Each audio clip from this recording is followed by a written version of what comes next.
haijalishi shetani ametutingiza vipi, haijalishi njala mbele ametukula miaka mingapi, haijalishi ya kwamba ya roho imetutesa miaka mingapi, lakini ninawatangazia kwa jina la Yesu, popote walipo wajue ya kwamba Mungu ametutia nguvu za kuendelea. Aliyekuona jana, aliyekuona juzi, aliyekuona vile atakuona leo, maana Mungu amekutia nguvu za kuendelea. My God, Mungu amekutia nguvu za kuendelea.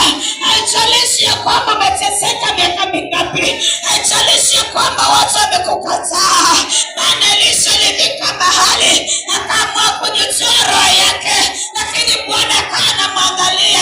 Wapenda, wacha nikwambie leo, Bwana anakuangalia ile hali unayopitia, yale maisha ambayo unapitia. Yesu anaona wapendwa, sio ya kwamba amekuacha, maana Elia alikuwa amechoka, akasema ya kwamba imetosha, lakini kumbe malaika